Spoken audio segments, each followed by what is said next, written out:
A safe trip, please remain seated with your hands, arms, feet, and legs inside the tram. And be sure to watch your children. Thank you.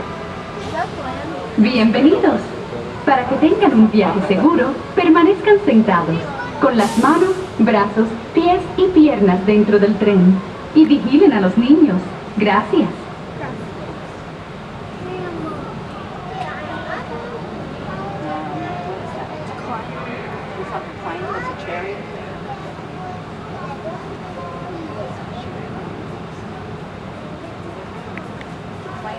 Everybody, please sit back and relax. Driver all clear. Now, things are always changing here at the Studio Backlot Tour, so keep your eyes out for the Western sets, maybe the Lone Ranger, and also costumes from Oz the Great and Powerful.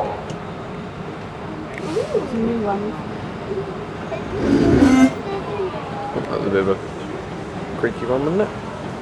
Aye, aye, aye.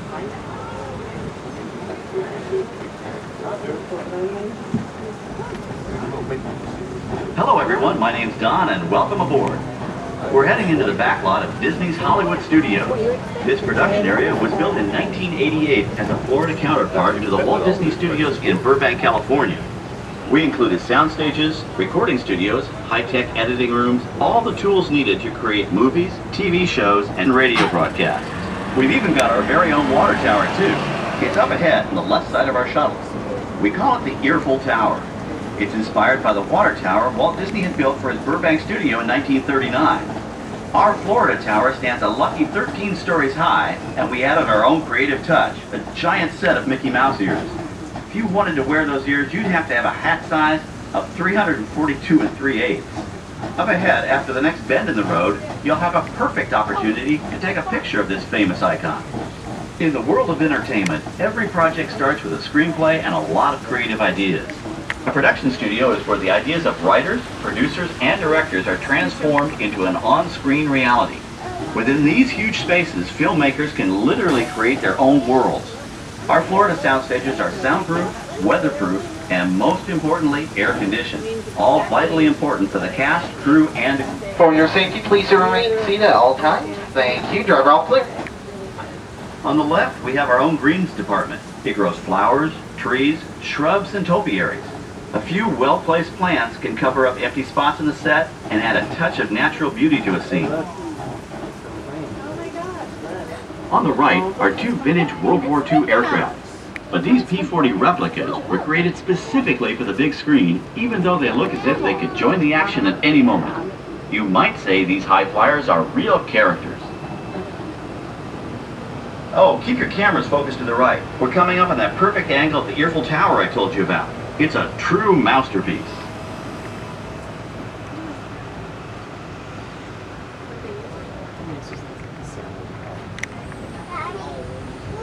We're entering one of our most glamorous and colorful departments, creative costuming. Every star has to have just the right wardrobe, and it all begins here with a designer's sketch. Our team of designers, seamstresses, and tailors can turn 1.5 million yards of fabric into over 25,000 costumes every year. Many of these costumes will become part of the shows and attractions of the Walt Disney World Resort.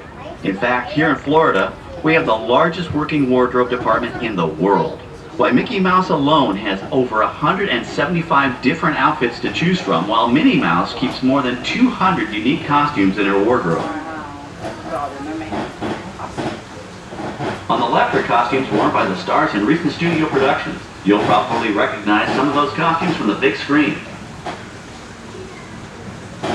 Every story needs a setting, and our design staff can create just about any place a script calls for, from an urban city street to a remote desert canyon. On the left is our scenic shop where large-scale sets and props are built. Our team of set designers, carpenters, artists, and engineers has created caves and caverns, game show sets, even replicas of the U.S. Supreme Court and NASA's Mission Control, all on our sound stages.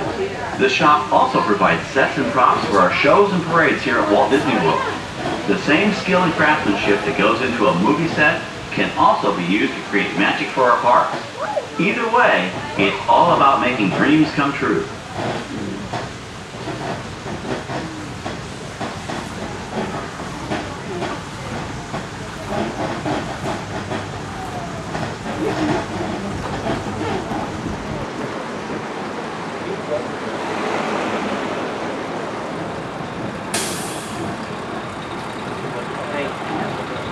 Now we're entering a zone we call the Boneyard. It's an outdoor storage area for oversized props and vehicles. Cars, trucks, boats, planes, we often save these props in case we need them for future production. In this backlot collection, you may find real working vehicles, non-working mock-ups, and even large-scale miniatures used in special effects shots. Large-scale models create a more convincing illusion on camera.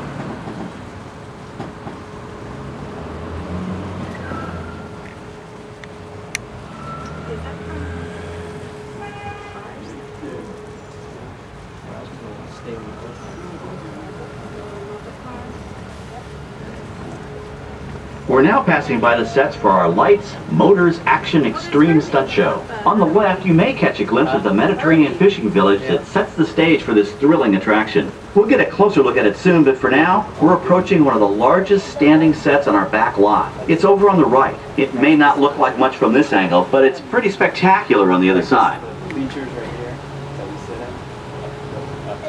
Bleachers. And then it opens that.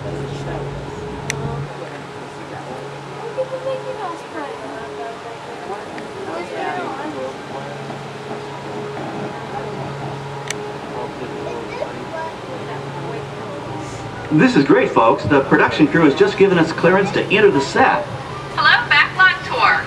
I'm Amy, a production coordinator here at the studios. I can see your shuttle heading toward our canyon set. I've given your driver permission to come in and take a look around. I'm up here with our effects crew, and we're getting ready to shoot a test sequence. Oh, on the way in, you're going to be crossing a wooden bridge, and things may get a little bumpy, so please, hold on to your belongings, especially hats, cameras, and glasses, and keep an eye on any small children in your party. And of course, please remain seated at all times. Welcome to the set. As you can see, we brought the bare, dry deserts of Southern California to green, typically new in Central Florida. This set is based on real locations that our production designer took pictures of. Our set crew spent about 6 months building the canyon, but we've used it for a number of TV shows and specials over the years. For our upcoming production, the script called for a tanker truck. We found this one in our boneyard, but it was too big to drive into place. So we picked it up with a crane and set it down here. We're up on the overhead platforms, and I see our director has arrived. As soon as the rain effect is ready, we'll begin the sequence. This set and shower is really just a special effect. We've rigged up a series of water nozzles just above your tram. The water sprays in a crisscross pattern to create a sense of depth, but this storm only covers the first few feet of the set. Catastrophe Canyon, T1, take 2. Okay, it's showtime. Everybody stay seated. Hang on to your belongings and watch your children.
Those air cannons are powerful enough to shoot a basketball over the top of a skyscraper the size of the Empire State Building.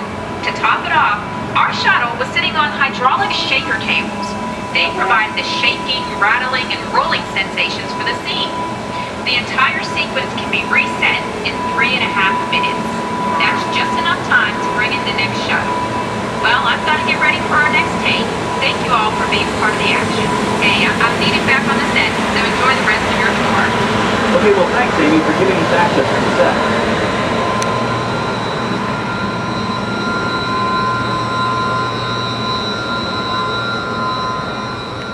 Hi, everybody. I'm Clay Hall, the director of the new Disney Toon Studios animated feature, Planes. Looks like the historic aircraft on the right is getting into the spirit of our new film. You know, it would fit right in with Dusty Crophopper, El Chupacabra, and all their high-flying friends from Prop Wash Junction. Now, that plane was known in airports across the country as November 234 Mickey Mouse, or the Mouse for short. You know, back in the early 1960s, Walt Disney himself used this plane to scout locations for what he referred to as the Florida Project. His team purchased many acres of land here in Central Florida, but they kept the Disney connection a well-guarded secret. Eventually, the secret was out, and the Walt Disney World Resort became a reality.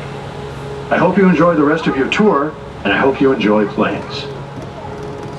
On our right, we once again sweep past the magnificent Mediterranean village of our lights, motors, action extreme stunt show. This high-octane attraction is based on the hit show from the Walt Disney Studios Park in France. In this action-packed production, you'll feel like you're right there on the set during the filming of a spy thriller, complete with custom-built cars, motorcycles, even jet skis. You'll experience the split-second timing, coordinated driving, and fiery special effects that make action movies a real blast. The staging area to our right is known as Acceleration Alley. Here, the custom-built stunt show vehicles rev their engines up to 70 miles an hour before making their high-speed entrances onto the stage for our lights, motors, action extreme stunt show. Of course, these are professional stunt drivers. We hope you'll enjoy their daring driving skills, but please, don't try them yourself. No. No fun.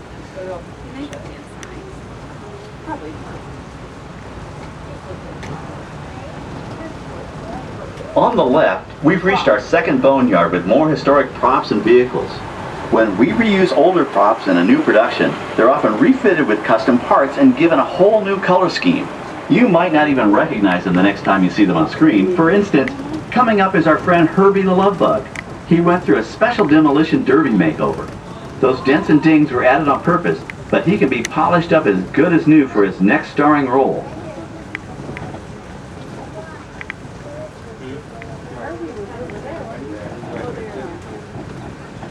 On our right, we now have a very different view of the fishing village set. From this point of view, you can see that there is no inside to the buildings. They are just false fronts or facades. In the movie business, set builders only create what the camera has to see. It's an old movie trick dating all the way back to the silent era. To add to the sense of realism and avoid the cost of set building, many of today's television shows and movies film on location in cities and towns across the U.S. But out in the real world, you've got to contend with noise, traffic, crowds, and various visual elements that may or may not belong in your film. Here on the Backlot, we can avoid these problems because we created our very own flexible urban environment. Our Streets of America facades can stand in for a small town or a giant metropolis. As we come around the last corner on our route, you'll see the skyline of New York City in the distance. It's really a series of painted flats, expertly designed to fool the eye and the camera. We can dress and decorate these streets to look like any city we want, from Chicago to San Francisco. Depending on the choice of vehicles, props, and costumes, we can even turn back the clock and set our story in a different time. And what's more, these sets are built with Florida weather in mind. They're made to withstand 100-mile-an-hour winds. You're welcome to visit our Streets of America anytime during your visit today, and we've just about reached the end of our tour. Our final stop is the American Film Institute Showcase, where you can see the actual costumes and movie props used in some of Hollywood's most famous films. There are some pretty amazing items in there, so feel free to take all the time you like. Please stay seated until our tram comes to a complete stop and check around you for any personal items that may have fallen during our trip.